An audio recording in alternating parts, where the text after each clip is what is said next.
a whole, and a couple of the pitfalls that I ran into, and just kind of take it from there. And then we also have Miss Brittany Rose, from part of WIRE, which is Women in Real Estate. It's a great organization that's definitely given me opportunity to get in spaces and have conversations with people so I can reach more.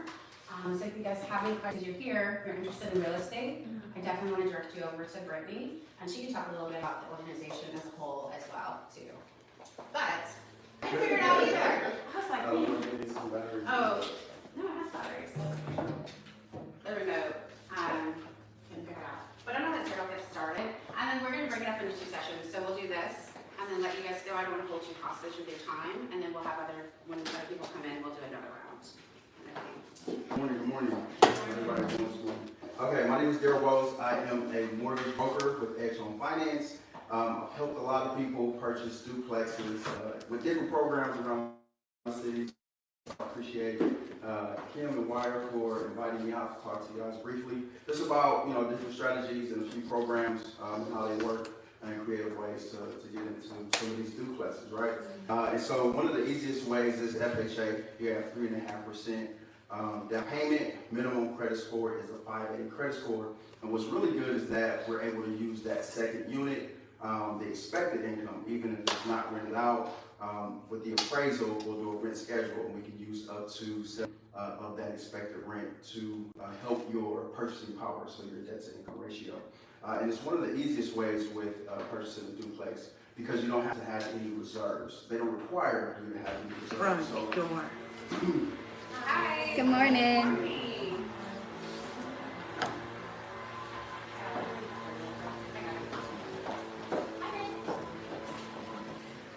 So with FHA, they do not require you to have any reserves, which conventional and VA loan does. So all it means with reserves, in addition to, right, because you're going to need any loan program, you're going to have down payment, you're going to have closing costs.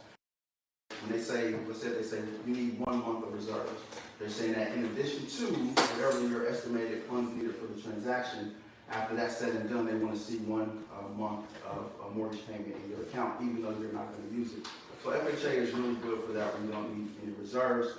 Another creative way to kind of keep that out-of-pocket expense down is that you can use down payment assistance also. So there's a number of programs out there that will allow you to use down payment assistance. Some programs will allow up to 5% of the loan amount, so that would help. So if your down payment is 3.5% down, then that 5% of down payment assistance can help cover your down payment, and then you just have to worry about your closing costs. So that's FHA. With the conventional, it's a little bit more to it. You do have a little bit of a larger down payment at 5% down, and with that one, you're still able to use expected income from that second unit to help with your debt to income ratio. It's a 620 credit score, but you do need 6 months of reserves. And then, is any better?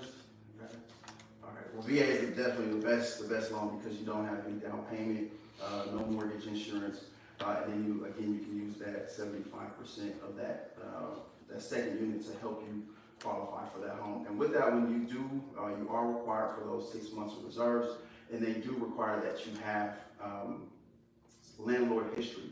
And so one way to get around that landlord history is that you can just hire a property manager to put in place for at least just that 1 year to help manage that property. So that's definitely a few ways there. From the investor side, with the conventional loan, you will need for 2 units is 25% down.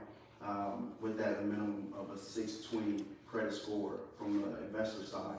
But you can also use a loan program that's called DSCR, which stands for Debt Service Coverage Ratio, and it is exactly how it sounds. So with the DSCR, we're not yet necessarily using your income to qualify for the property. We're using the rental income. So as long as the income from the property covers the mortgage, then that's all we're using for the income to qualify. So rough estimate, depending on the program, so let's say that monthly payment will be anywhere from $3,700 to $3,900 a month. And so let's say if you're getting, $2,200 a month for each side, as long as it's covering it completely, then now that's what we're using to qualify the home. So with that DSCR, It's a minimum of a 620 credit score, and you need 20% down with the DSCR. And the big one with that is for those investors. If you have an LLC, we can put that, we can invest the property into that LLC, so that's huge. So we have some different programs, so a lot of times you still have to personally guarantee the loan, but in some cases, we can have it where it will not show up on your credit. So, you know, it's a big deal. I think it's a great way of getting into a home, having that second unit help pay for that mortgage. So now you're getting into it. This is really nice, right? A nice place like this, and you're still with it helping paying for that mortgage. You're able to be in a nice place like this with the low mortgage, and then you also have those tax deductions, right? So you have the interest, so you're able to write off that interest that you pay. One, in different parts, of course, I'm not a CPA, but get with your CPA. They can help you write off that interest, one on your personal, on your primary side, if you're living on the primary side, but then also on that rental side, you'll be able to write off a portion of that interest. And you have a write-off for depreciation also, so that lets you write off a percentage of that value for wear and tear, right? So that lowers your taxable income. So there's another deduction, and the other one is operating expenses, because now you're a property owner, right? You have those rental expenses, so your utilities, if you have any property management, any repairs that you do, your insurance, your property taxes. So yeah, so your W-2, making some good money, this is a quick way to add some additional tax deductions right there. So yeah, so that's all I got. Do you have any questions? I'll open up for questions or. So I do have a question, Okay. and I may have missed it. So for potential opportunity to save some finances out of pocket, Mm-hmm. can we go over that? Yes. So Can we stack? Can we stack? So with the programs that we have, typically no. So you're looking at your T-Shack or some of those programs like that, but Okay. they do with that up to 5% of the loan amount. So let's say with FHA, if it's 3.5% down, you're covering that down payment and a little bit more to go to some of those closing costs also. Okay, so if we got a T-Shack, what would be a realistic number for out of pocket? So out of pocket expense, so I would say rough estimate. So if you're covering that down payment and you're looking at closing costs, out of pocket expense, to be conservative, let's say about 10 grand. Okay, so I'm gonna chime in and then I'm gonna bring him back in. So I'm gonna just hit pause on him for a second. All right, so for the process for development as a whole, do you guys want me to run through it from A all the way through? Just to kind of, okay.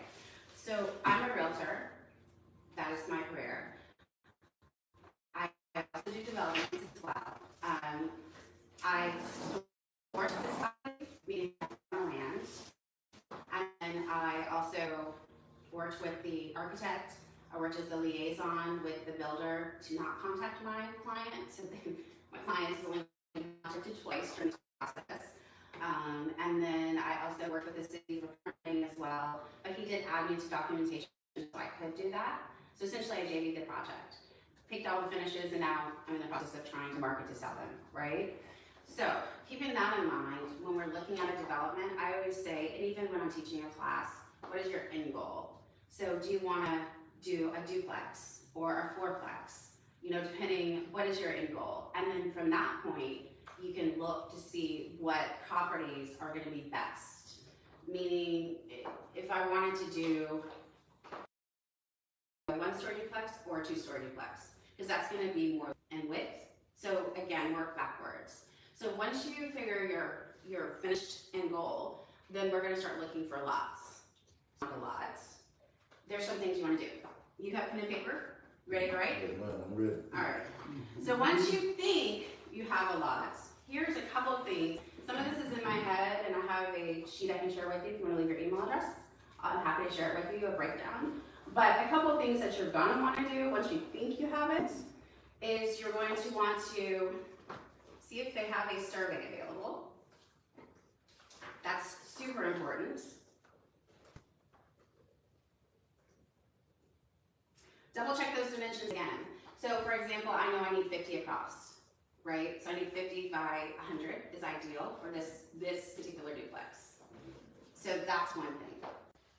Then we're also going to check to see if it's in a flood zone. I know a lot of the restrictions in this area just in my head, because I've done a lot of business here, but you do want to check for the restrictions. Even though there is no HOA, we have restrictions.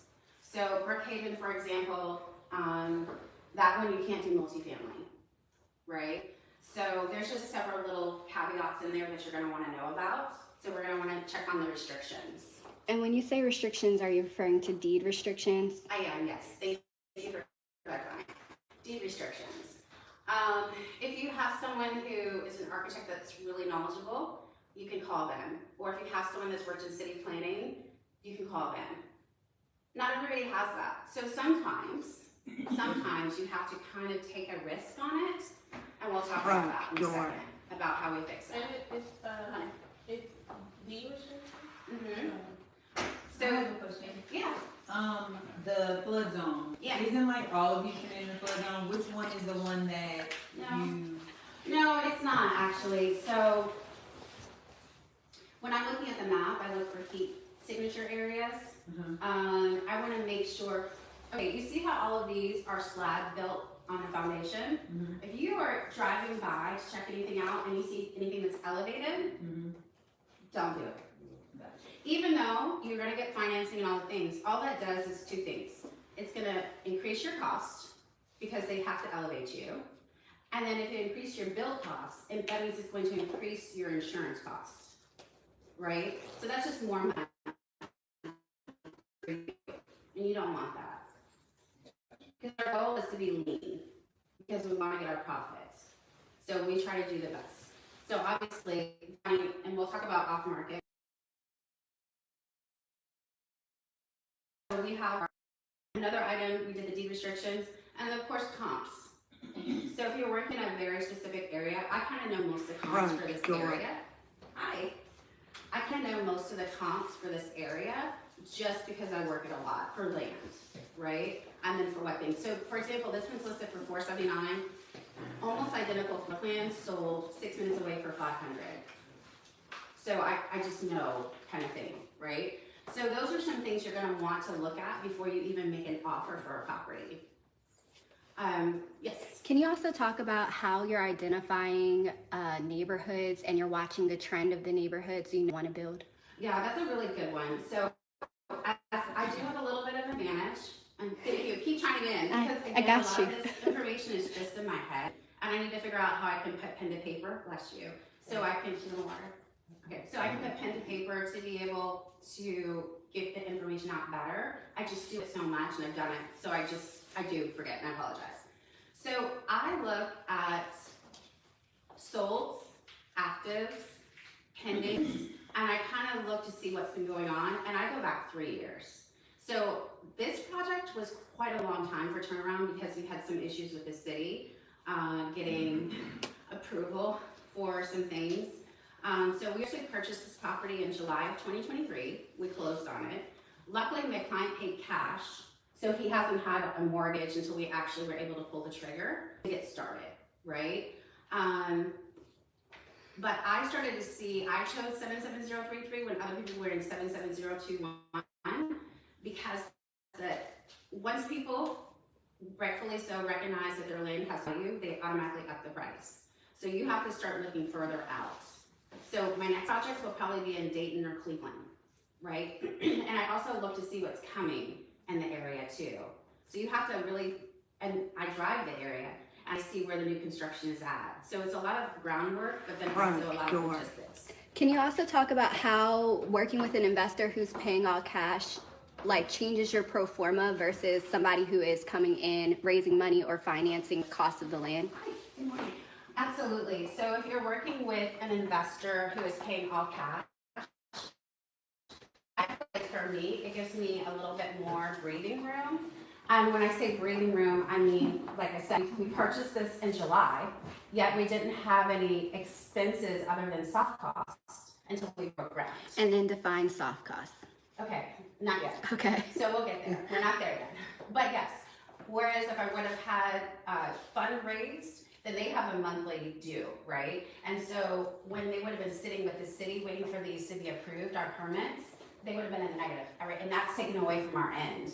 That's why I say try to be lean. Not everybody has the financial means though to do that. there were some things in this bill that I wasn't expecting. For example, that sidewalk easement took me 4 months with the city. It already had a sidewalk easement, already there. And I sent them pictures, but it just took a long time. That property still is not in my client's name, and we've had it for a year and a half. And I've submitted with the city several times. So there's just little things that we have no control of, is the city. So when you have the capability to do financing, no, just cash, it is gonna be best for you until you get to the point where you wanna go vertical, which is start to build. So, Did you share with us the price of the lot? not yet, I'm gonna give the Okay. numbers at the end. Because you guys are gonna get distracted by numbers. Okay. And I don't wanna distract you with that, because when I give you the numbers, you'll be like, oh, let's sign up today. No, I want you to understand all the nuances that go with it so that you're prepared. Okay, so once we identify, this was an infill lot, so we didn't have to tear anything down. So that was a blessing for us. So once you identify your lot, from that point, we're gonna submit an offer. Once your offer gets accepted, we're going to start this process all over again. So we're gonna double check the flood zone, but this time we're actually gonna get a quote from our insurance agent, just to make sure. So I always get the quote from the agent and have it on file to protect my client. So you're gonna get a quote from your insurance agent, then we're going to, if it doesn't have a survey, the day that you go under contract, you are going to request a survey. And this is all being done during your option period or due diligence period, not sure how you guys wanna frame that. So make sure that you have already reached out to a survey company and they can start the process for you. So 7 days for an option period, minimum, is what I suggest. Front door. It's the ghost. So we're gonna order a survey ASAP, and then you're gonna sit down with your builder and your architect to review those plans that you guys talked about. That's a conversation you should have had an idea of who you're gonna use as your builder. So a lot of this is every day you're gonna be doing, because we don't wanna lose our earnest money, and you wanna have an opportunity to protect yourself and your clients, right? And the other item that we're gonna do is, I say run comps again, just to make sure. I'm a triple checker. So everything that you did before you put in an offer, just do that process all over again while you're under the option period. So once you get all of that and you close on the land, if we're not using Daryl for financing, if we're just gonna use cash, then we have some expenses to get started, and those are called soft costs. So soft costs is gonna require prepping the land. So if you had to tear down a building, that's part of your soft cost. It's gonna be your architectural fees, so working with your architect. And then another part of it is also going to be the survey. Let's see, what else do we have? And then, so those are gonna be included in your soft cost. I would say you should probably estimate $8,000 to $10,000 for soft cost, just as a whole. Be prepared for that.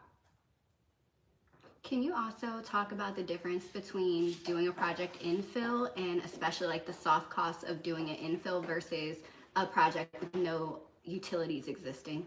Yeah, so when you're looking, if you're Front a door. brand new baby developer, which everyone starts somewhere, please try to choose a lot that is an infill lot that already has utilities. And you're gonna know that because your neighbors have it, right?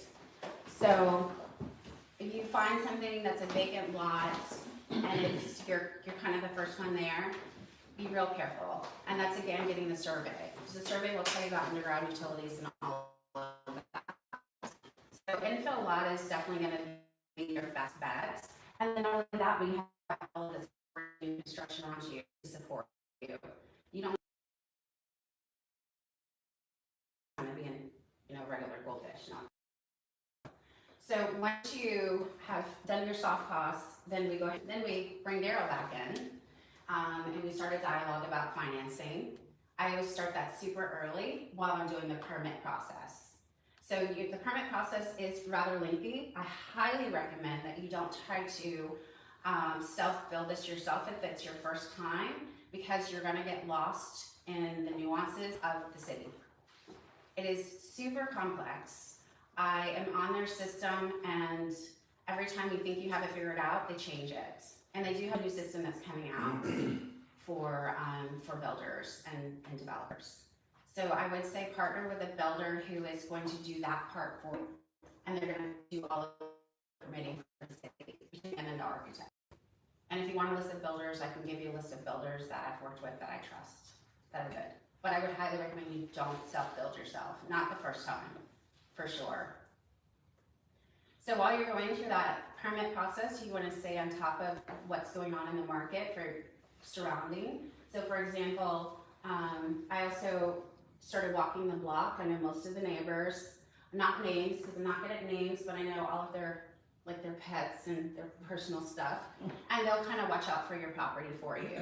Because we have had 2 break-ins with this property, and the neighbors have called me and told me. And I've called the police, the non-emergency number. So you definitely want to, as soon as you close, start making friends. I also wrote a letter as well and said, thank you so much. I'm so excited to get started with my information. And if they had any problems with the construction crew starting too early, working too late, just being inconsiderate, trash, that they could reach out to me, and I have had them do that. So it's goodwill in the neighborhood. And again, they will look out for your property. So just a little thought there. So once you're in the process of, you've spoken to Daryl, you've gotten your city approval, then we get started with the build.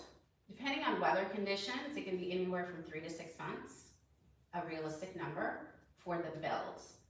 The city approval for this one was a long time. It was over a year, actually.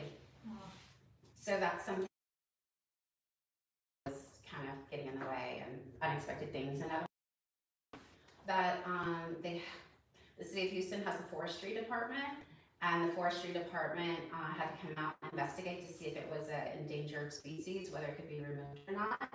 So moving forward, if I know I have a tree that's going to be part of my build lines, I will remove it before I submit that survey to the city. Self-finish ready. And it seems like it would be a fun thing to do, to pick finishes. It's actually quite stressful because what if someone doesn't like it? It's like presenting your baby, right?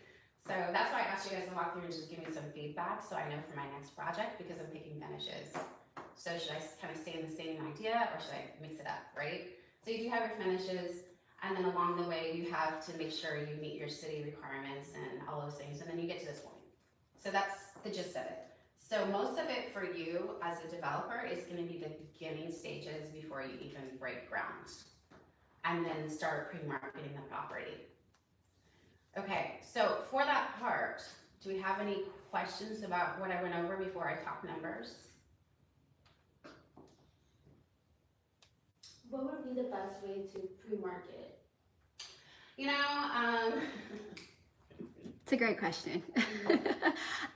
Okay, so social media, obviously, tracking the journey, building goodwill within your community is really important because your neighbors might sell it for you. Making sure you're networking with other realtors to know, so they know that you have a property coming. I think the biggest thing is developing a list. Are you a realtor? I was. Okay. But now I'm doing first development. Okay.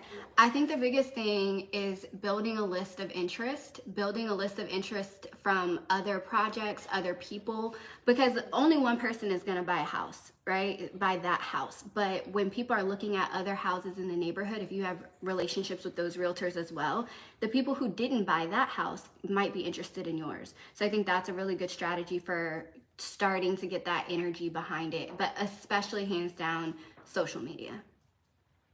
so I'm going to piggyback to work with other realtors that have already sold in the area. So I did reach out to several realtors that have had listings or sold, and just said, hey, I have this property coming, not sure if you have an interested buyer, you know, that kind of thing. So I do start working that work. And even for my traditional resale properties, I do the same thing. Because believe it or not, I've sold a couple houses like that, just getting in front of the realtors. So that's a great opportunity. And then you had your hand raised as well. Yeah, what inroads have been brought to help with the city to be quicker with permits? Or what would you, like, I'm in the politics, so what would you need for someone that y'all to push where it's like, because it shouldn't be taking a whole year. Yeah, agreed. I was really very shocked myself. You know, I think the process just needs to be streamlined as a whole. And every time, so when I send an email to get a response, I've been told that they have 2 weeks to respond to an email. And they do take 2 weeks to respond to an email. Okay. That was a simple yes or no question. So I do, that's part of the process. And then, I mean, I've presented documentation upon documentation, and then they'll ask for the same documentation again. And so for me, it's a little frustrating because I feel like, gosh, I already submitted that document. And I do it again, and then the second time they read it, and I'm like, oh. Okay, so I don't feel like they, maybe they have job security. I don't know. I don't want to be rude. But it is a process. And the 2 weeks is a legit thing. The sidewalk, that was 5 conversations that we had, 5 responses. And it was several months. And I submitted documentation with photos showing there was a previous, when it was listed, there was already a sidewalk there. So, be prepared. Now, I have another project that, you know, it was like 2 months. So you never know. I think it's just luck of the draw. I'm not sure. Any other questions? I have a question. So I've heard people like develop land, but they don't necessarily build and everything. So like at what point does it kind of stop where you say, okay, I'm just developing and I don't know, I guess you turn it over or whatever? Like how does that work? Yeah, so that's gonna be for a much larger scale project. These are already developed out. So these projects already have an infrastructure in place. So when you're talking about preparing the land, that's bringing in the infrastructure, which is your underground plumbing, your utilities, all of that. It's quite expensive, and there is a way to do that. I will be full disclosure, I'm still learning all the ins and outs of that, and I'm not ready to tackle that yet. I just know that requires a lot of funding, and there is a risk there. So until I'm comfortable doing that and I've completed it, I'm not gonna teach on that, so. There's a question on YouTube, and it says, can you talk about the difference between new build and rehab from a cost and time perspective? Yeah, that's actually a great question. New construction, I like, and I actually prefer new construction, and I prefer new construction because I don't like going behind anyone else's work. I get real leery when I open up the walls because you never know what you're gonna get. And so that makes me a little nervous. Also, I have more control over the process as a whole as well. As for rehab, it depends on how intensive that's gonna be. Is that just to come in and do a cosmetic and flip it? Or are we talking about architectural changes and structural changes? So that can be pretty costly too. So, because you start talking about structural work, you have to again get those city permits. So it just depends on how that would be. Yeah. Other questions for the overall process? No? Okay. So do you guys want to talk numbers? Okay. All right. So we have our lot premium price, which if you find it on the MLS, we're probably going to pay more money. I am definitely going to put someone on the spot really quickly, and she was not prepared for this, but Des is a great resource. Not on purpose, y'all, not on purpose. But Des is a great resource if you want to do off-market. Land Scout Pro, I highly recommend. Or if you want to do, like she was talking about, if you want to look into some options of where you're just doing a horizontal, you're just doing the infrastructure while you have somebody else who comes in and we pre-sell the vertical to a builder, an affordable housing builder who's ready to tackle 45 lots. You want to do a quick flip, that's like 18 months versus where you would have, you know, a more extensive time period since you'd be doing the vertical building. Can you define horizontal and vertical? Yeah, so horizontal is the infrastructure part, so bringing in the concrete, the water utilities, literally, and you'll know that because the distance from your neighbors, kind of like how she was saying, the distance from your neighbors will really determine that. Their sewer, utilities, are there underground, what's the easement, you know, requirements here, all of those things, particular things with the city. You're really covering those parts, and then, because you're taking on, honestly, like she was saying, a lot of the burden, a lot of the hard work, because dealing with the city and getting that stuff done is, and that's why a lot of affordable housing builders want to come in with just that already done, and they just want to pick it up. So it is a good, that's also a good business to just stay in that realm where they only do that and then they just pre-sell them all. And then other people do want to go vertical because they're interested in the build. It just, you can start on one side or the other. And just a note, a lot of people interchange developer with builder, and they are different things. Like they were saying, like the developer is putting in the infrastructure, and oftentimes they're the person who's in charge of like making sure everything is prepared to go vertical. The builder is the person who goes vertical. And so like oftentimes the developer will hire the builder if they want to stay in the deal that long. For cost mitigation, people will just come in, do the development work, and then sell it, because the longer you keep it, the more risk you have of something going wrong. Right, right. And the market changing. Yes. So we're not even gonna talk about that, because the market definitely, no one has a crystal ball, right? And I will say that I was not expecting the current climate that we have right now, because everything is connected, right? And so I think that there's some uncertainty just as a whole, and that is making people super apprehensive and cautious with pulling the trigger. And so it is definitely affecting not only this project I have, but other projects in my resales as well.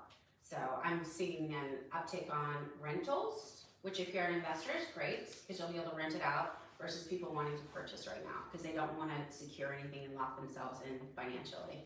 So I am seeing that. So just a thought, if you're investors, rentals is definitely skyrocketing right now.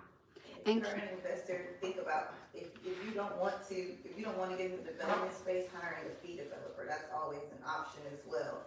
Yeah, like in which you can offer either a fee. It's not usually equity. They don't have equity in that deal. There's just a fee that you give them so that you can mitigate the risk of your investment.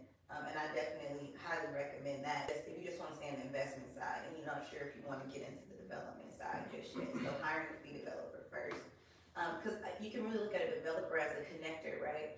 They have this checklist and there's a lot of different pieces of the puzzle. You got to talk to the engineer. You got to have the civic plans. You got to understand how to read it. You have to understand how to get that to the architects. And then which goes where? What goes first? What costs do you need first? All of that stuff. So definitely start and feel like she's saying, because then you don't have to ever worry about what's under. You do have to worry about it, but it's A little bit. a little bit, but it's actually a lot less than what you would have to if you were going out to say 7 acres and we know it's no connections and you'd have to worry about how to get that water and what their system is there. So that kind of ties into your question, Zelda, about the not actually going vertical, but doing the infrastructure and the releasing. That would be an example of that. If you have the land and you prep it for a neighborhood, but that's pretty large scale. Yeah. And it's a pretty big undertaking. But before we talk about the numbers on this, I do want to say this so that Daryl can remind me. You can also not just do the infill, but you can pick up vertical ready projects. And vertical ready projects will alleviate some of that pressure from the city. And vertical ready is already stamped and approved plans, and it literally means it is ready to go and you just go vertical ready. So you can pick those up sometimes. Again, not to put Des back on the spot, but she has those. Okay, so she has those that are ready to go, and you just have to get the financing and the funds together, and then you can take the project over. The only pause on that, I will say this, because I have one that I picked up that was vertical ready, but it was kind of like a rehab. I had to go behind him, myself and the builder, and my builder was amazing. I had to go behind him and literally check everything. And he's a dude, so he wasn't really great at keeping records, okay? So he wasn't very organized. But my builder was able to catch some things, we were able to fix it, but those are other options. So if you don't want to go through the city and that whole planning and permitting process, look for a vertical ready. And I keep plugging her, but she's kind of amazing because of what her space that she does. So, but back to the numbers, and he can talk to you about the financing on going vertical ready and how to make that happen. And I'll give you some examples of financing I just did online. So for this one, I'll give you the legit number. So we secured this lot. It was on par. So we secured it for $75,000 for each lot, and we have 2, right? And then we had our soft costs for $10,000. We actually came in a little bit under, but I'm just going to say $10,000. And then we had our build costs. So that's the huge variable that you have to take into consideration. Depends on the builder. It depends on the finished quality product. So build costs right now are $115 for this product. Probably, I would say maybe $113 to $125 a square foot, depending on the builder, depending on their level of expertise and again their finishes. So we did, we added a little extra because I switched out the doors and just a little bit, but it was very minimal above what their build price was, price per square foot. How many square feet is it? 2412. You said 113 per square foot? You can use those numbers. Yeah. 115. So do 2412 times the 115, and then if we have it priced at $479, it is 6% for which is what I charge. Is 6% for my listing services, right? And then you have your title fees that you have to pay, which is about half of 1%. And I always leave a little wiggle room for error, so I would say 1%, just make that 1%. And if you do the math on it, you'll see what the potential opportunity for revenue is at the end of it. What was the sale price? $479. Let's see people with their calculators out. So those are the realistic numbers that I have for this project. So I do have another project that I picked as, it's 75. I missed that, I'm sorry. 75. Okay. Yeah. So I have another one where I'm gonna have Daryl chime in. So I picked up a 5-pack off of Maggie Street. And this one was vertical ready. We actually had 2 buildings that were about 50% finished. It was just missing the garage door and the back door for it to be closed in. So it had the shell and everything already done. Front door. And I picked that up for $250. So it was 5 lots with 2 buildings on it. And it had permits and plans. So that was kind of a steal of a deal. But it was a lot of work for my builder. He's kind of amazing. Because we did have to spend a lot of time. And during that due diligence period, we came down to 5 o'clock. It was 4:58 and we were on the phone talking on a conference call trying to hash out some things. So if you do pick up something that's vertical ready, you need to make sure that you really use your option / due diligence period to the best of your ability so you don't miss anything, because then you potentially lose your earnest money. So just something to think about. So Daryl, if we were doing that vertical ready where we came in and scooped up a project, what type of financing could you potentially come up with that we could utilize? I'm putting you on the spot, so sorry. He said I did that to him, sorry. So it would be hard money, which would be, you're looking at 20% down. Well, it also depends on experience. And so you have a maximum loan to value that could fluctuate, but you're typically looking at about 20% loan to value and then about 20% loan to cost. Okay. So we would have to come out of pocket the full of $250, right? What was the scenario again? I'm sorry. So the sales price was $250. Okay. So that was the sales price. So what could you give me an estimate? 20% of that. So 20%. Yeah.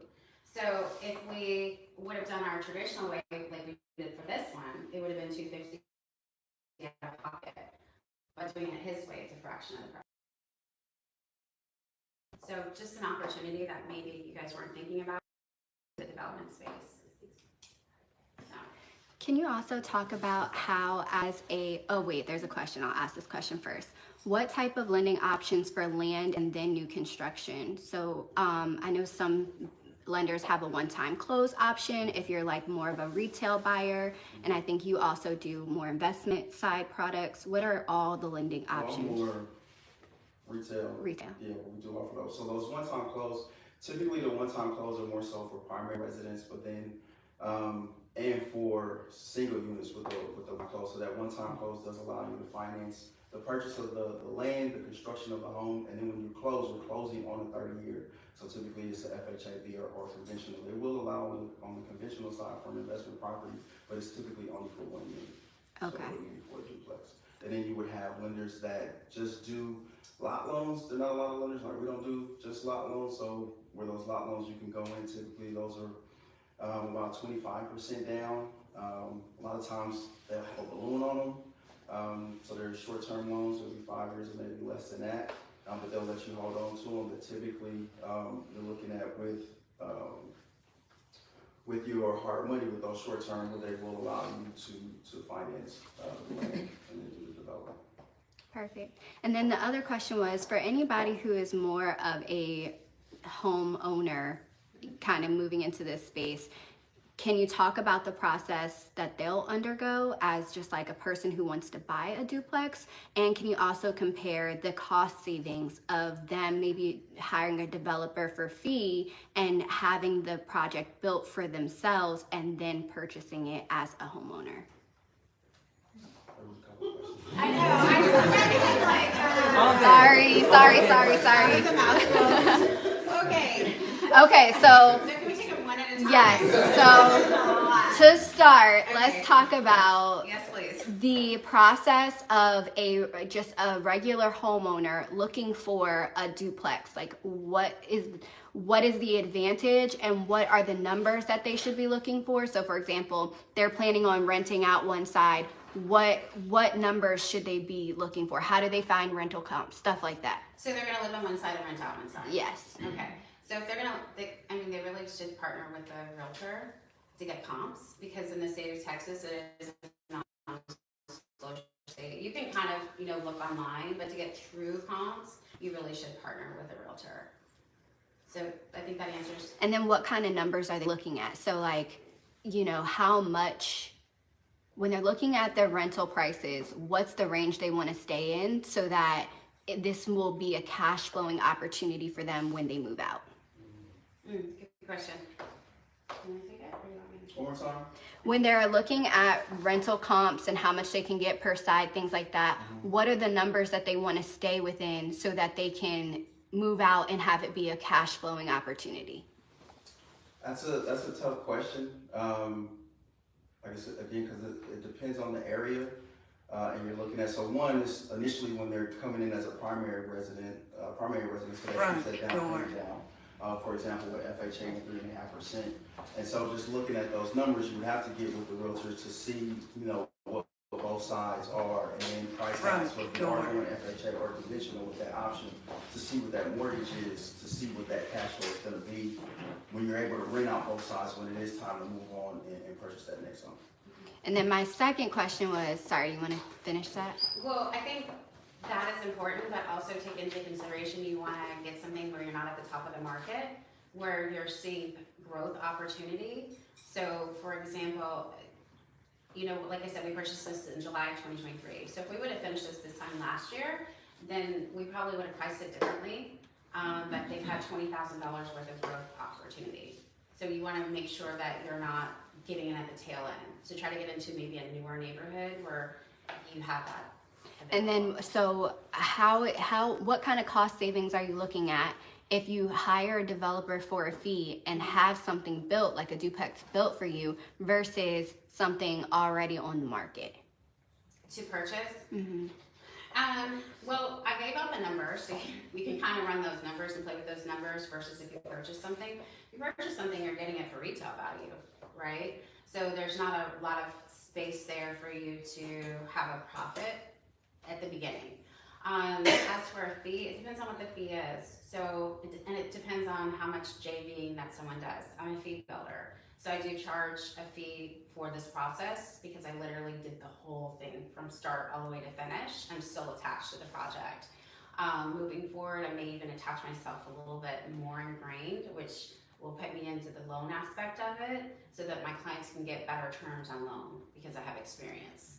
So I would say financially, numbers-wise, it's probably better to build if you have the capability versus buying a finished retail product, because it is retail once it's finished. So if the profit was $75,000 for this home, if you had contracted Kim to build it, you're looking at a savings of potentially $75,000.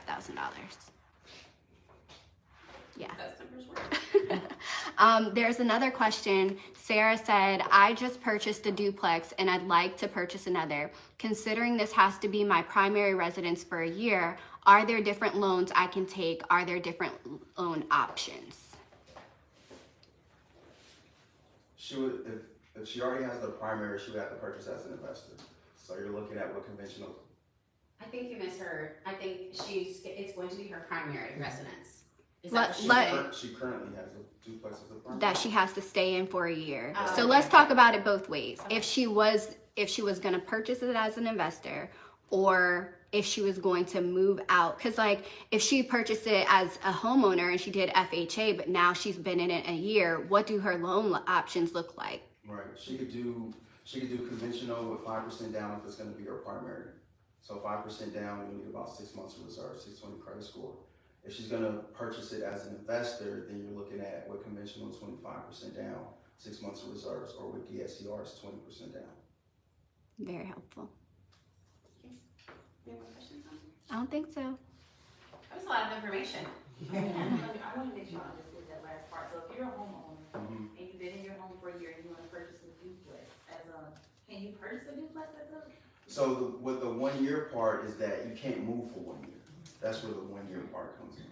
Right, so if you're currently, let's say you purchase this duplex, you're living in one side for FHA, now, depending on your timing, if you want to purchase another one, now you can't have 2 FHA loans. Oh, So you can't do that.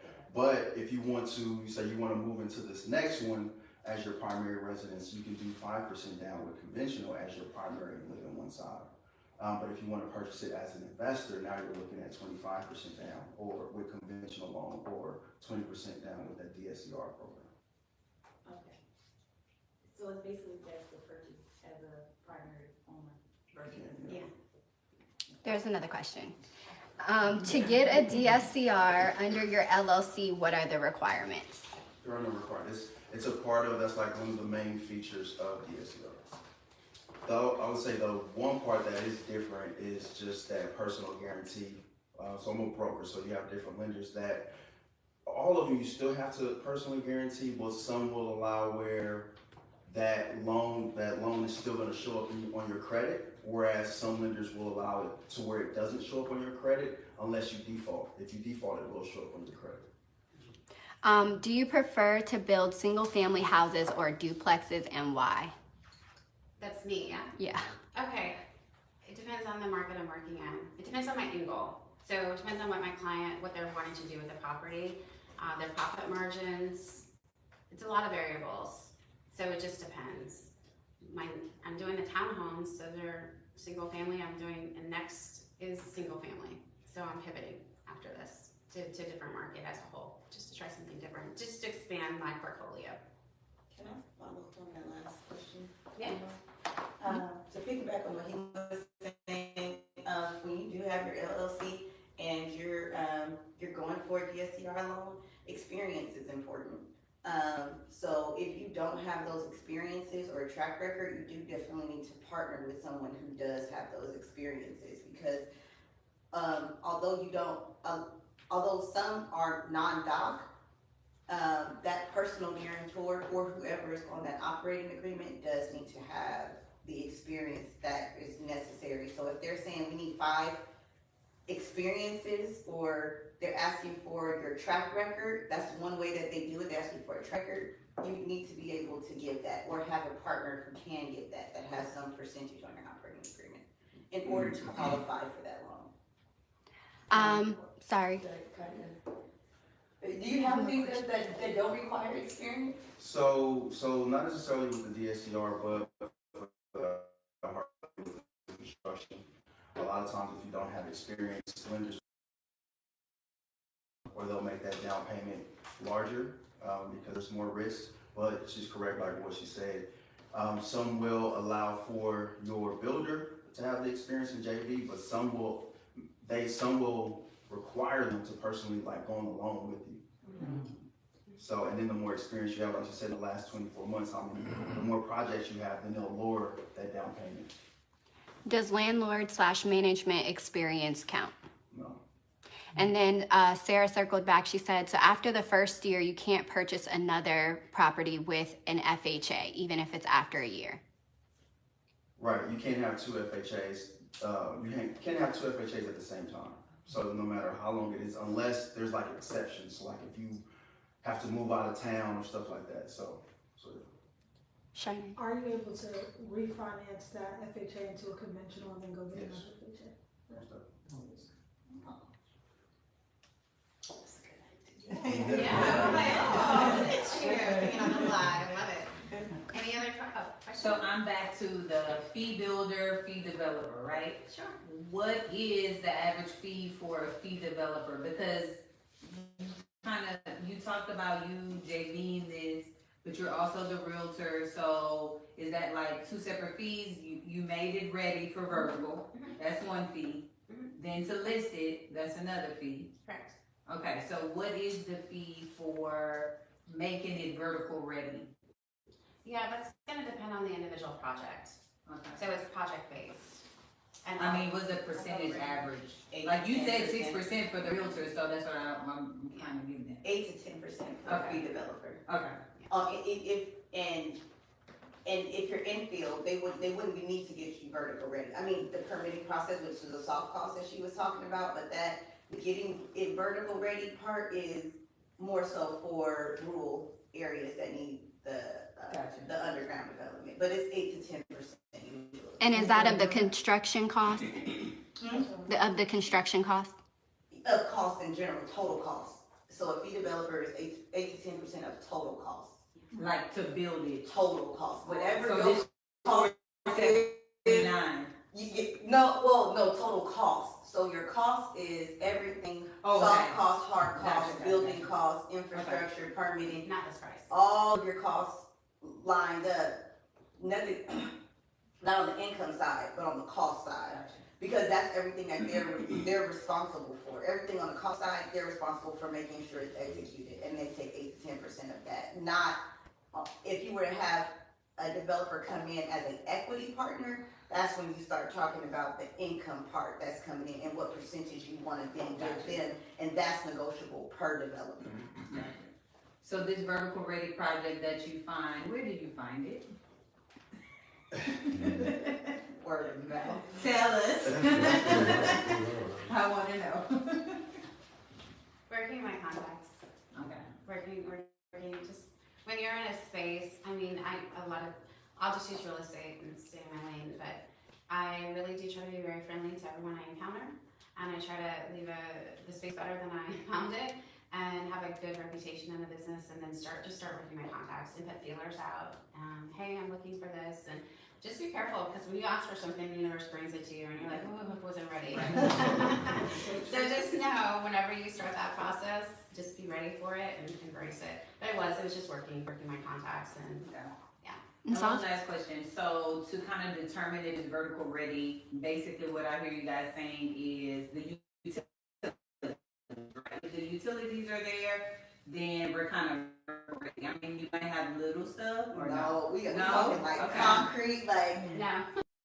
when we're talking about, okay, so take 7 acres, I would just take 7 acres, right? Mhm. If you have this raw land, you have to worry about like, you have to literally think about setting up a little small city, really, inside of there. You wanna also understand what you're close to. Are you close to hospitals? Are you close to these things? Like, all of that stuff is gonna factor in just with the logistics and the comps and what you can do in that area.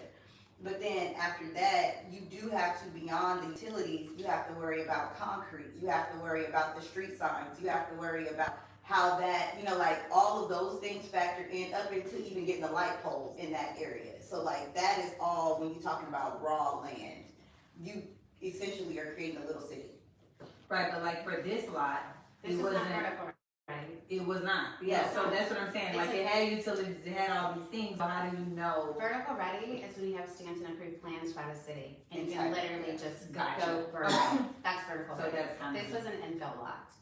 Yeah. Where she was able to take her plans from her architect, that's the big difference. So it was her plans and she's going ground up. That's really what that would be considered, is ground up development, where vertical ready is some of the work is already done in the city, and then you just come in and you take it over. But you also have to understand that taking over somebody's plans is, you gotta either rock with what they already did, and you don't know how good or bad they did in that.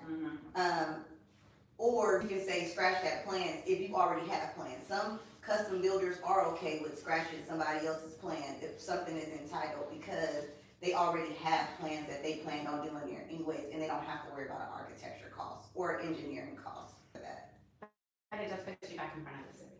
Yes, It's line I got. yes. Brittany, I feel like you had a question.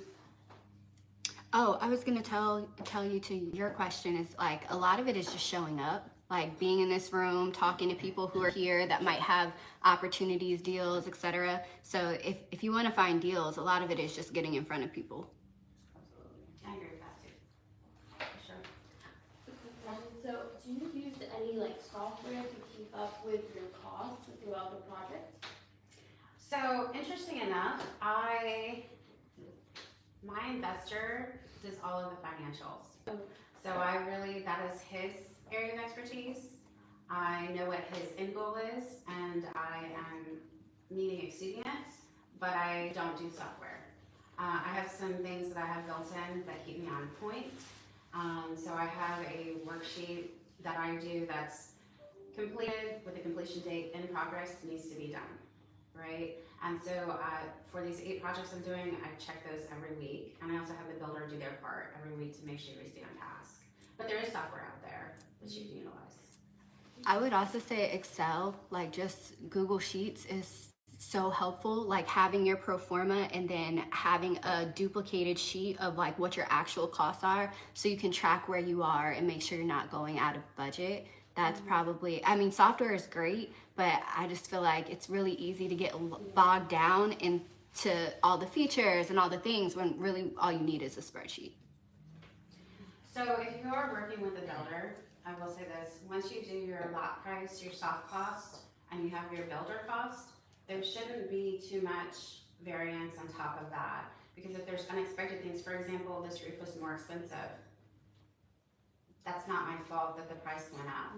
That's the builder's profit margin that it comes out of, right? So I did do a couple changes.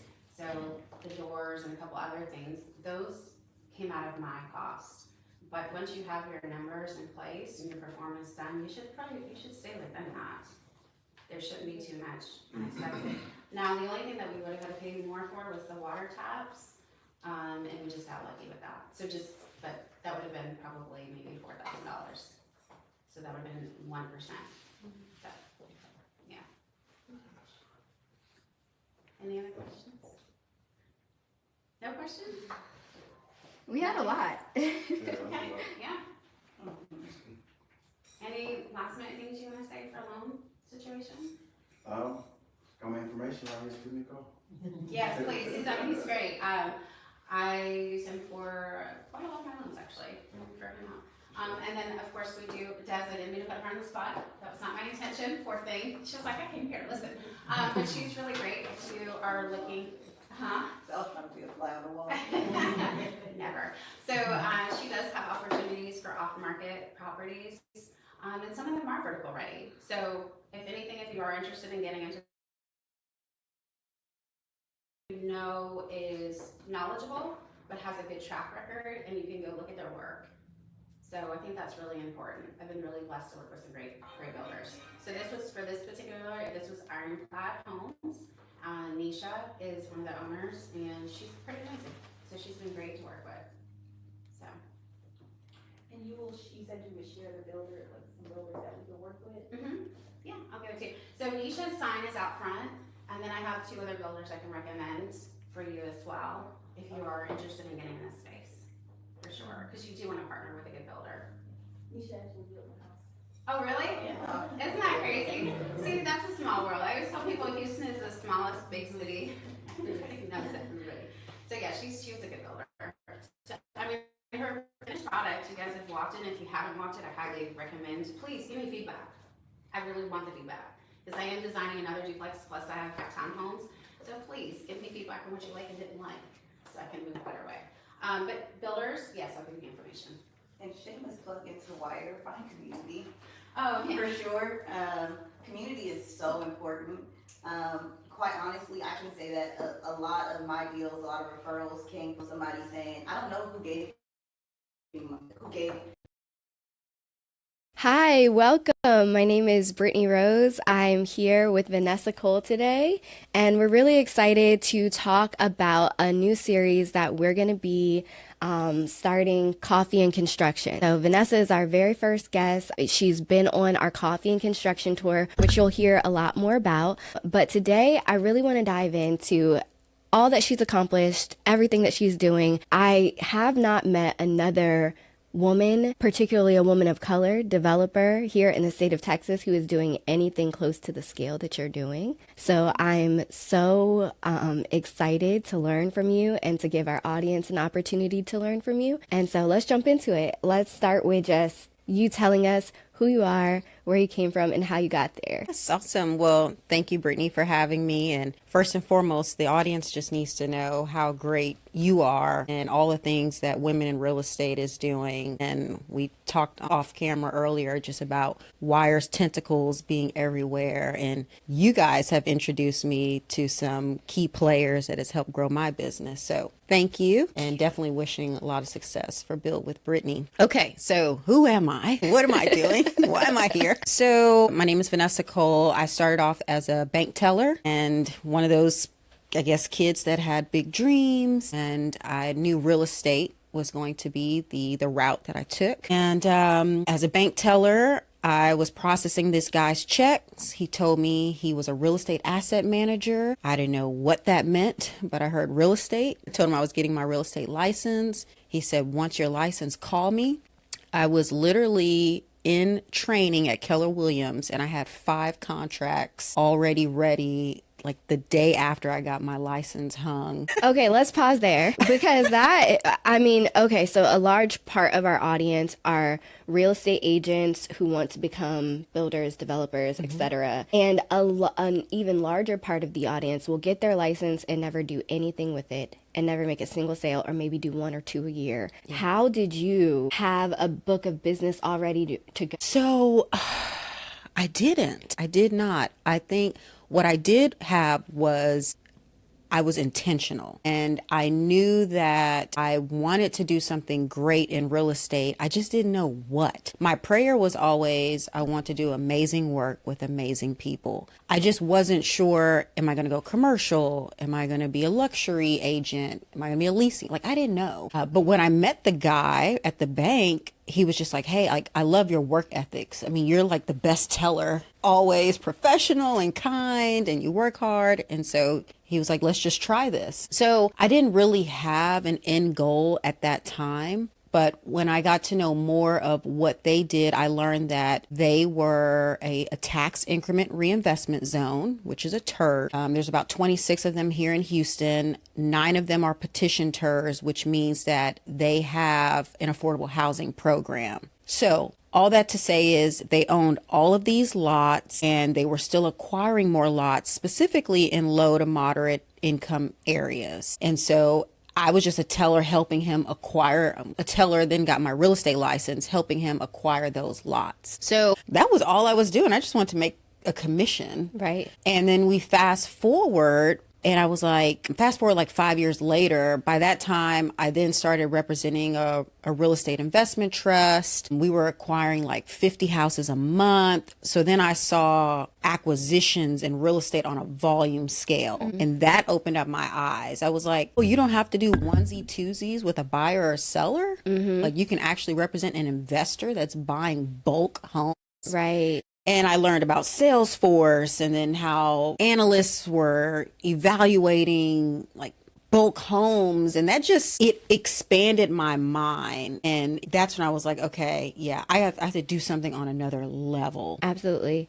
Okay, so more questions. How did you get in touch with that investor, that trust? And what would you recommend for other people who are coming kind of down that road? I know this was several years ago, but for us, 15 years ago. 15 years ago, girl, what? Okay. For us, for Wire, we're always, it's collaboration over competition. It's always about connections. It's always about showing up. And I'm wondering, is that how you were able to make your way into these opportunities as well? Yes. So that investor came, once again, going back to being intentional. When I got my license and I hung it at Keller Williams. And I did that because I knew that they had a really good new agent training and I wanted to work under a team. I just knew that there was so much I didn't know about real estate. And I am always thinking about how can I take quantum leaps? How can I expedite my learning curve? I'm not trying to cut corners. I'm just trying to expedite the learning curve and eliminate as much brain damage. Getting through the dip as quick as possible. Yes. Right? And the way to do that, I want people to really hear you, team. Right? Yeah. You wanted to be on a team. You wanted to find people that had done the work before you so that you could learn the lessons without experiencing maybe some of the downfall. Correct. And you're learning from the wise, right? You're learning from people who have been there before you. So I was intentional in identifying who the top producers were at that firm. And I just started introducing myself to all of them, letting them know who I am. I'm a new agent. I'm hungry. And any leads you don't have time for, consider me. I'll work them however you would like them worked. Whatever commission split, I'm open. I'm just hungry. I just want to make some money. Just hungry. And I had moved here from Dallas. I didn't have like a contact database. Like some of the agents I was seeing, they went to high school with them. They went to college here locally. They were now professionals. I didn't have that. So I was like, I've got to just get it wherever I can. Yep. So long story short, I said I wanted to work under a top producer, and I wanted to work under a top producer who represented investors and had like an investment mindset. And through him is where the real estate investment trust partnership came, and that's how I learned acquisition. Got it. I love that. I've heard your story several times, but I've never been able to like get into those nitty gritty details. And I think that's where like the meat of it is, right? Because I want people to be able to follow a path. And the things that I'm hearing from you is your team, your network, and your transferable skills, right? Like your ability to show up, to be professional, to be kind, to like be personable, to go get the business, to go ask the questions, to go shake the hands. Those are the things that have made you successful in the long run. And I would add getting out of your comfort zone. I went to a predominantly African American, Hispanic high school or grade school all the way up, and I was like, okay, I took a step back, just kind of looking. I don't always want to bring race in this, but I was just looking at how real estate was set up and how this playing field was set up, and I was like, I need to be around people who are thinking differently, acting differently. Like, I don't want to just be around my friends and people that make me feel good and comfortable. Like, I want to be comfortable with being uncomfortable. Yeah. I want to stretch myself. I want to learn. I mean, it's kind of I'm kind of embarrassed to say this, but I didn't even really know how to talk to white people or other cultures. And it sounds so silly, but at that time, when I was 19, 20, I just didn't know. Yeah. It's just a lack of exposure, right? Lack of exposure. Yeah. I mean, I grew up in a predominantly white area. And the reason I moved to Houston was because there was such like a collaborative culture amongst Black people. Yeah. So I think I think it's about knowing yourself and finding like, okay, this is where I've been at, and to stretch myself in a new direction, this is where I want to go. Correct. Yeah. And all of our paths are different, right? And what's right for all of us is different. Yes, correct. So being comfortable with being uncomfortable, and you grow into the conversations that you're around. And so I really wanted to grow into business minded conversations. How are we scaling? How are we, my saying at Coldclimb Builders is I want to be the Chick-fil-A of affordable housing. Quality product, quality team, quality service, and being innovative. And so I just wanted to make sure that I was intentional about where I was positioning myself and making sure that everybody around me kind of supported that vision of where I wanted to ultimately be. And so that has brought you here, which we're going to get into some of your projects now, which I'm super excited. So for our audience who has not gone to Coffee and Construction, this will be our second Coffee and Construction. Well, the one that we did was our second one. Coming up in April will be our third. And the one we did together was a day-long tour of various projects, 2 of Vanessa's projects. And let's start with the project highlights of Avenue Park. Yeah. Love this project because, and I particularly love it because of the partnership behind it. And I'm not going to steal your thunder because I want you to talk about it. But this is in North Houston. It's 7 acres, a total of 46 lots. The developer and architect is Avenue CDC. And I want you to talk a little bit about CDCs because I think that's something that people don't quite understand. Like, unless you're really in it, like if you're just getting in it, you don't know what a CDC is. You don't know how they work and why they're important. But the builders on the project are Cold Climb Builders and Habitat for Humanity, and the funding is Avenue CDC. So I want you to talk to us about how the opportunity came across your desk, the importance of CDCs, and then let's get into like, what are the challenges and how did you overcome those? Yes. So the opportunity came through networking, right? Teamwork. Yeah. We tell everyone 50% of the close is just showing up. Right. So going to all of these different affordable housing, networking events, city events, political fundraisers. I try to be everywhere. The Greater Houston Builders Association events, land development events, and just your consistency of showing up. People then say, oh, you're serious about your business. You're serious about what you're doing. Like, I continuously see you all the time. So then they start recognizing you as a credible player. And so, because I've known the Avenue CDC team, I mean, maybe over a decade. Wow. Yes, just because we've all kind of been in the same circles, just never worked together. But someone on their team, I was actually leaving a Greater Houston Builders Association event. I think it was a government affairs event, and he was blowing me up. So I called him when I got in the car. He was like, hey, we need a builder like now. And he was like, would you consider hopping on a call? Let's talking about this project and let us know if it's a good fit for you and your team to take on. And I was like,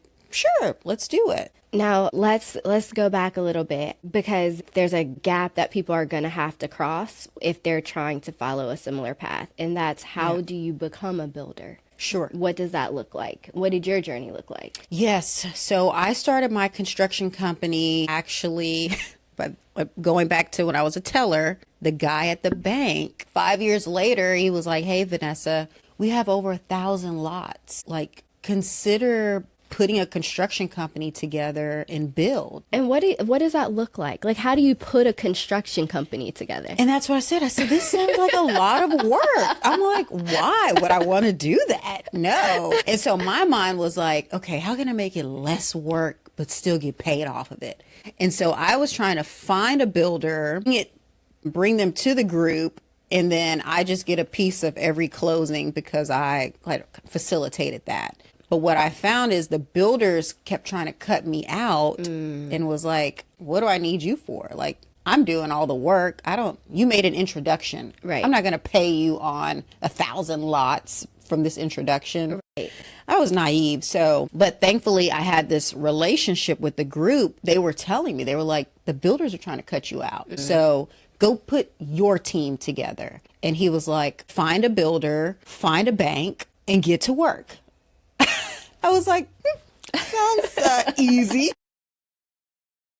But then he also said, he was like, look, I'm going to introduce you to 3 other minority builders. Call them, pick their brain, find out how they got set up, and just see if this is something you want to do. So that's what I did. I started researching the affordable housing crisis. And I was like, there's a problem here. And a problem is an opportunity. Yes. And if I can just provide a portion of the supply in this huge demand that's needed, then I could capitalize off of that. Right. I could be in business. Right. So wait, I'm still stuck on this builder thing because we have so many women in Wire that want to be builders. How did you learn the ins and outs?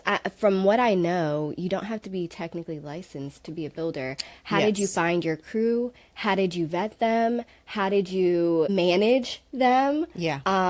You know, what programs did you take? What certifications are available? All of that. Yes. So in Texas, you do not have to be licensed.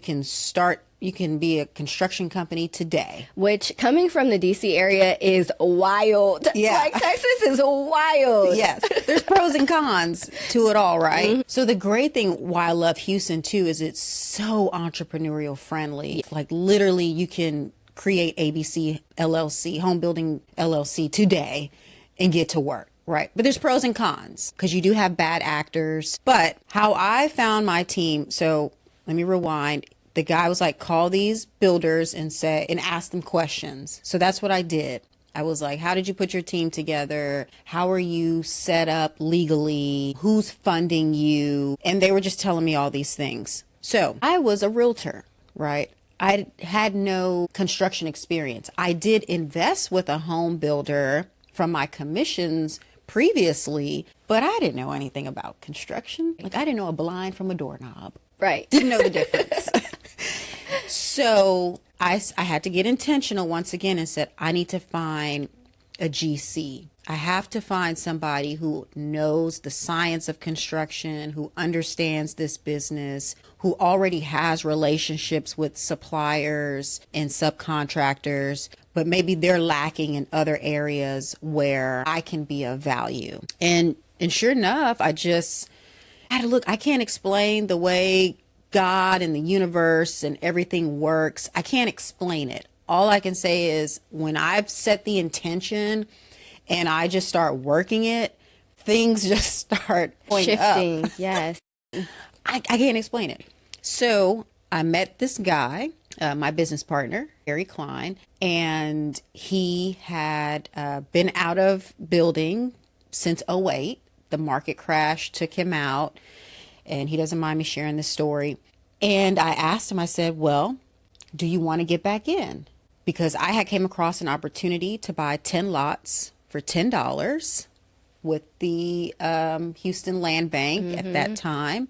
And I said, I need a GC. And he was like, sure. Like he already had the relationships with the suppliers. He already had subcontractors who he was working with for 20 plus years. He already had the accountant. He already had the banking relationships. But because '08 took him completely out, he had 12 million of inventory he couldn't sell. He was just like, I don't think I'll be coming back to this business. But affordable housing, I was dangling the carrot. And he even tells, he was like, you know, you brought me out of retirement. And it was perfect because I had the city relationships. I had the land. I had the sales and marketing. And I'm just strong at operations and project management naturally. I didn't go to school for it, but I see things from a holistic perspective and I know how to take things from A to Z. And so my strengths, his strengths combined, it was like, okay.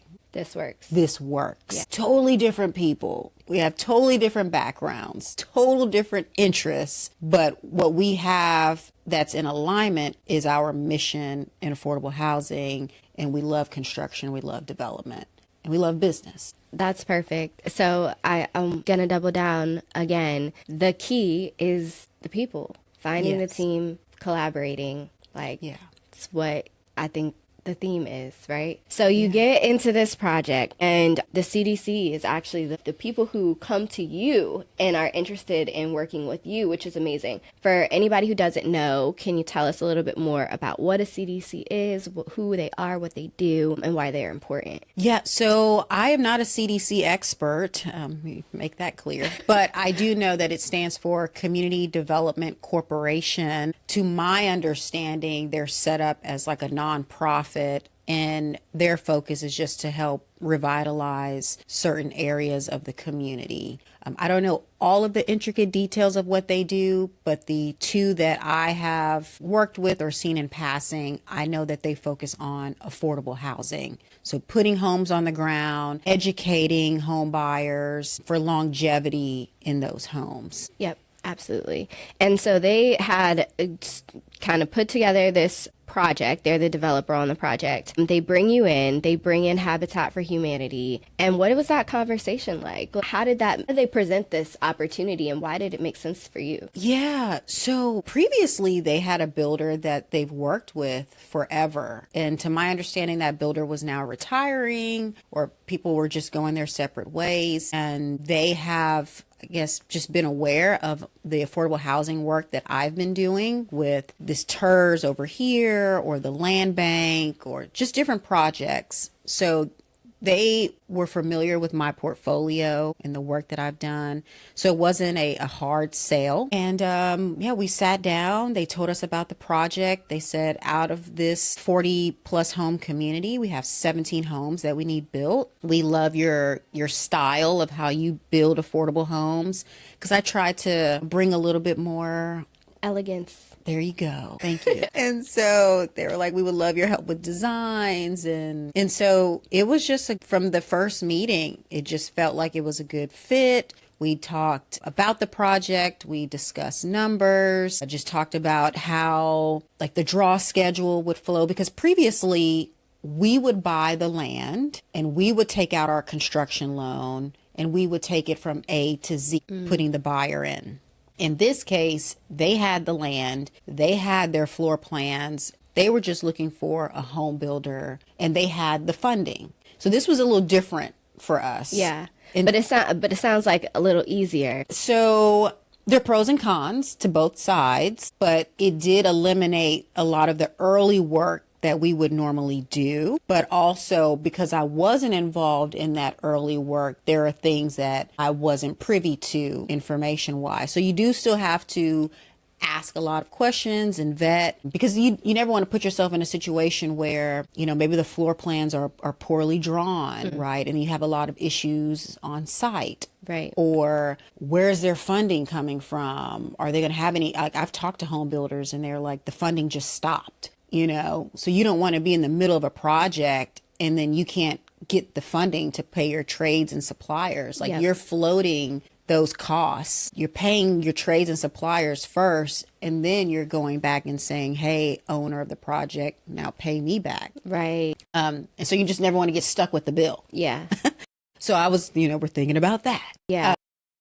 But we got all of our questions answered. And yeah, I mean, it's been great to work with two of the leading nonprofits in Houston that focus on affordable housing. Yeah, and the product is incredible. We got to walk it that day, and then we got to help build one of the Habitat for Humanity homes, and it was really exciting to be a part of. It was really fun. And we'll talk more because we're going to keep that rolling. We're going to keep that Habitat for Humanity initiative rolling. Because it was really interesting, and you probably know this, but I think a lot of people will appreciate it. It's like most of those houses are going to go to women-led homes. And that's a blessing, right? Like we're women in the industry, women-led organizations, being able to provide safe, affordable, quality housing to other women. It's full circle. Yes. The CEO of Avenue is a woman. The architect who did the plans is a woman. Wow. Home builder, a woman. So there were a lot of and fuzzy. So exciting. It's so exciting. I feel like 20 years ago. Nothing against the men. Like there were men all throughout this project. Men are amazing. I say all the time. People are like, oh, it's women in real estate. Are men allowed? Oh, yes. Men are some of our biggest supporters. Oftentimes our largest supporters. So nothing against the men. Yeah. But 20 years ago, this was not the landscape of real estate. Right. So I'm just really grateful that, and I always tell people the reason why I'm so bullish on women in real estate is because women are about community, right? Yeah. Traditionally, men are about taking care of their family, their individual unit. And women, because of that safety, security, provision, whatever, have the opportunity to take care of everybody else. And so when we invest in women, we see safer communities, higher levels of education, like all the good things. And so nothing against the men. We need the men. Correct. But The men are out there swinging those hammers, let me tell you that. my gosh, that stuff was hard. It I was so like, hard. ooh, I have a new level of appreciation for this construction work. Oh my gosh, yeah, that labor, wow. But to your point, it is very important in terms of women representation for the other women that are watching this podcast of like, can I really do it? I don't know. But then when you do hear, there was a woman development team. The CEO of Habitat for Humanity and Avenue CDC are both women. So, you know, there are just women all throughout this development project that are helping to make an impact. And so it is important to hear those things because that could be just the seed you needed to kind of just spark that inspiration for whoever's listening. Absolutely. 100%. Okay, I know we're running out of time, so we're not going to get to either of the other two developments, but we're going to continue this because I think this is such a good conversation. I want to wrap up on our Avenue Park development. I know you all face some challenges. Well, first of all, let's talk about floor plans. I think you guys have been so intentional about your space use, and I'm really impressed. Plan A is just over 1,000 square feet with 3 beds and 2 baths. And then Plan B is about 1,600 square feet with 3 beds, 2.5 baths with a carport and or garage. Loved that. Now, y'all weren't the architect on it, but how did you feel walking into these plans? Are they plans that you think are going to be like the best fit for the community? Do you think that this is a plan that other people should use? And I think I have some of the schematics. If you don't mind, I'll put those into the podcast too. Yeah, no, once again, that is the architect, Louisa, over at Avenue CDC. And I think she did a great job with, this may be like her first community of this size. So exciting for her to see her work being developed in real time. And I think the plans are great and it fits the actual neighborhood, right? So we didn't go in and just throw some houses that weren't like in kind to the neighborhood, which is fine if you do that. But Avenue wanted to be very intentional about making sure that it fits seamless with the existing neighborhood. And Louisa did a great job just maximizing that space as best as possible. So yeah, I mean, there are already buyers going under contract, and you know, we're just excited to be a part of a project with so much impact. Yeah, I'm excited to watch it, to be a part of the little bit of building that I got to be a part of. Yep. Now, I know you guys had challenges also. Let's talk about the mechanical system relocation and how that went. And when did you realize it was a problem? Well, first describe in detail what it was, but then when did you realize it was a problem and how did you overcome it? And what was that thought process like? Because my objective is we're all going to face, like, first of all, no deal is the same. And so there's always going to be a new problem that we experience. But if we can talk about somebody else's experience, maybe we can shorten that learning curve for somebody else. Absolutely. So in the beginning, right, when you're looking at a project, you're thinking about, you know, first, is it a profitable project, right? Before I look at this any further, are we going to be profitable? And then 2, now you're analyzing the plans and you're trying to mitigate as much risk as possible. As I shared earlier, we weren't involved in the plan design. So there are things that we might not have been thinking about. So when we went to actual construction, we did not notice how shallow the attic space was, and the mechanical system, your furnace and other systems needed to go in the attic space, and it couldn't fit because it was so shallow. So that's fine. But now we have to create mechanical closets, but we have already framed and, you know, so now we have to bring our guys back out to reframe, and we have to bring our AC supplier out and our AC contractor, and, you know, everybody's on site trying to solve the problem. Also contacting, the owner Avenue and just saying, hey, here's the problem that we found, right? So you're keeping everybody in communication in real time, and then you're also trying to solve the problem. How are you keeping everyone in communication? Because I feel like in a project, you can have 30 people that you need to keep in communication with. An email doesn't seem like the most efficient way. How are you managing that process and managing all of the vendors, all of the stakeholders? Yes, so we use Buildertrend software, and everything is in, that's like our back office. So all of our subcontractors are there. We keep everyone's U9s, their subcontractor agreement, their insurance. Buildertrend allows you to put the expiration date of those certificate of insurance policies, and then it'll notify my admin of when it's expired, because we get audited, insurance audits every year. And if your record keeping is not up to date, you will be penalized with a fine. In our early stages, we paid a few fines, and then it got to the point of like, y'all, we have to get our stuff together. 50 grand is not cheap. So, especially when you didn't have to pay it. Yes. Yeah.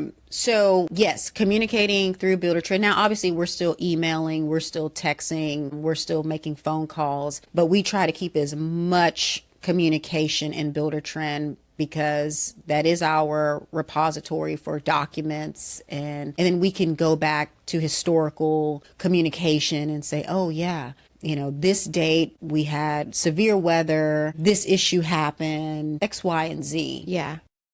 Our job costing is in there. And the thing I love about Buildertrend is it educates you as the home builder to perform better. So they have a Buildertrend University, and they teach you project management, job costing, operations. Yeah, I mean, bookkeeping. Well, that's really helpful. Buildertrend is amazing.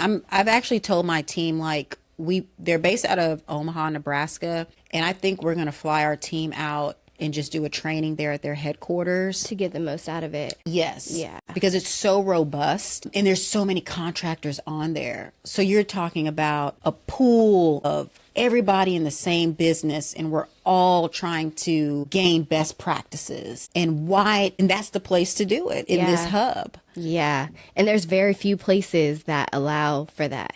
Yes. Very few opportunities to get that. And there's other softwares like Procore, Build Pro, but they're a little bit more expensive. So we're just not there yet. Even though we have 5 communities going, I mean, they're more for like your big boys. Yeah. Okay. Well, okay, I'm gonna do one other challenge because this is a challenge for us all. So, utility delays. Yes. Let's talk about the utility delays, getting your dry utilities in, how that affected your project. And for anybody who's, taking the path behind you, what do you recommend to avoid any utility delays? Yes, great question. So, there were not any utilities in the project when we got there in terms of dry utilities. So that's your electrical, your gas, your telecommunications, fiber optic. And we were aware of that. So that was a conversation that we had with Avenue, because when you're sitting down, you're vetting the project, and they said that was something that they were still working on. So we're like, okay, there's no electricity, so we need to inform the trades that they're going to have to build on generators, right? And so, but at the same time, you're like, well, where are you? How long is it going to be? And so I pulled in my dry utilities consultant. I have 2 that I work with, happy to share if anyone's in Houston. They're the ones that work day to day with CenterPoint Gas and CenterPoint Electric and AT&T, and they're in those trenches. Yep. Right. And let me pinpoint that having consultants is a hack, y'all. Yeah. Like the people who do the work, who are working with various entities, whether it's governmental entities, utilities, having someone whose job is to make your project easier and who's doing it day in, day out and knows all the people. I mean, it's absolutely necessary for a successful, on time, on budget project. So make sure when you're working on those pro formas, you're budgeting for that. Yes. And you touched on earlier, like the importance of people, team, relationships. And you got to understand when you're working with CenterPoint, this huge company, you know, or the city of Houston or our suppliers, you have to either you're going to have to take the time to build all of these relationships, or you're going to have to partner with people that have some of these relationships in place. Because if not, you're going to just keep bumping your head. It's going to get frustrating. You're going to be complaining and saying, you know, they're slow and this and that. And yes, but you have to ask, what is your lead time of getting this done? What is the process? And so if you already know that it's going to take 60, 90 days, well, then you can plan for that. But if you don't know what you don't know, you can't really plan for it. So the challenge at Avenue Park was that the utilities didn't exist. So I don't wait for people. Let me bring in my person, and I just want them to do some preliminary investigation and see where we are. So she used to work for CenterPoint. She knew a lot of people there. So when she jumped in, she was like, Vanessa, we're missing this and this. And I'm like, Josie, I need you to push it. I just need you to kind of stop your projects right now and push this. So she did an excellent job. She got us the walk. Anywho, so then we got the electricity resolved. How long did that take, though? About 2 months, ish, maybe 1 to 2 months, and then we had the gas. We're currently working through the gas issue right now. So I called in for my gas yard lines for each house with the city of Houston and CenterPoint. And then we find out that there is no gas. The main gas line has not been energized. And we're like, what do you mean it has not been energized? And so I'm on the job site last week and I see the CenterPoint team. And I'm like, oh, hey, are you guys here to energize the main line so I can get gas to the houses? And they're like, no, we're about to run a 500 linear feet of a line extension where there is gas so you guys can get gas. We're working on the layout. I'm like, what do you mean you're working on the layout? I was like, and then what happens after you design the layout? And he's like, oh, well, 2 other people have to approve, and then you'll get on the schedule for construction. So now I'm sounding the alarms with everybody. And I'm like, everybody, we're not going to have gas, you know, because you're still trying to move the construction project forward. Yeah. But anywho, it's fine. There's a solution or there's a trade-off. There's something that can be done. You just have to catch that in real time and be nimble, be flexible, bring the right people to the table and work through it. Is there anything you would have done like beforehand to prevent any of these delays? So once again, I wasn't on the development side. So that's usually what goes on when you're the developer. So on my projects, that is what we do. But like I said, we knew it wasn't complete. And so we brought our team in. But I guess what CenterPoint had shared with the developer is everything was ready to go. Mm-hmm. So at some point along the way, that gas piece was missing. Right. Okay. We're going to pause it there. Yeah. We have 2 more projects to talk about, but we can't talk about them in this episode. We'll be replaying a lot of what we talked about at Coffee and Construction because there's so much good information that I really want to share with you all. And it took us a while to get this on the books, but we're going to have to do another one. Yeah. Well, I would say this. Anyone who is interested in running your own land development company or new construction company, you just have to understand that there are so many moving parts. And I have only scratched the surface of just little pieces going on the construction site. Yeah. Right? What's going on with admin? Like I said, I touched a little bit about insurance, operations, sales and marketing, land acquisitions, pro forma, analyzing, accounting. You know, I'm at a place now, my tax bill it's problematic. And I'm talking to my accountant. I'm like, where did this come from? You know, and once again, it's like, it's a lot of what you don't know. Mm-hmm. And as you're growing and expanding and evolving, you're encountering new challenges. And so I think that's why a great place like Wire exists. like I mentioned, Builder Trend University, Greater Houston Builders Association, you need to be in these circles as much as possible if you're serious about winning in this particular field. Absolutely. I mean, and to go back to your point, you don't know what you don't know, but you need to know who to call. Yes. Because when stuff pops up, I mean, I've called you many a times like, hey, this is what's going on, and I don't know up from down. What do I do? Right? I remember when I first got started, I didn't have that network, and it was disastrous, right? And so that's really why Wire is important, is because we need those networks. We need to know who to call. And more importantly, we need people who will pick up the phone when we call, right? And that comes from building relationships and, you know, putting one foot in front of the other. So I want, if we get time before April, I want to talk about Carver Heights. I want to talk about Zeri, which I'm so excited about. The first 3D printed affordable home community, definitely in Houston, but I've never heard of one. There is a 3D print. There's a 100-home community outside of Austin. But affordable housing? Not affordable, no. Right.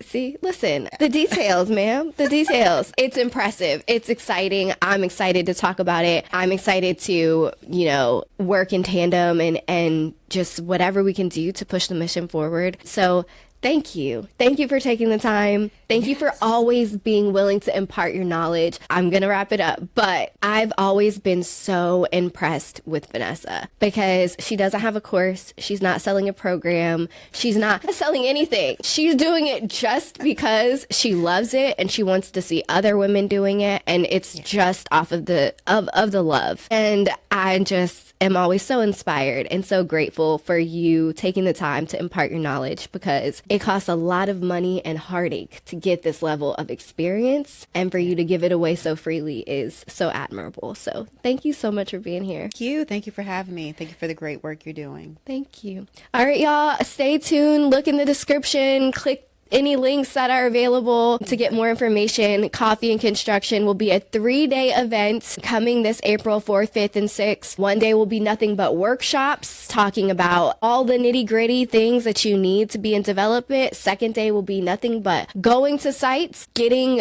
boots on the ground, seeing the projects, networking with other developers, builders, architects, lenders, all the things. And then the third day will be cleaning up the community. So giving back and doing what we can to serve the communities that we work in. So stay tuned and stay tuned for the next episode, I guess. Thanks so much for joining us. Thank you.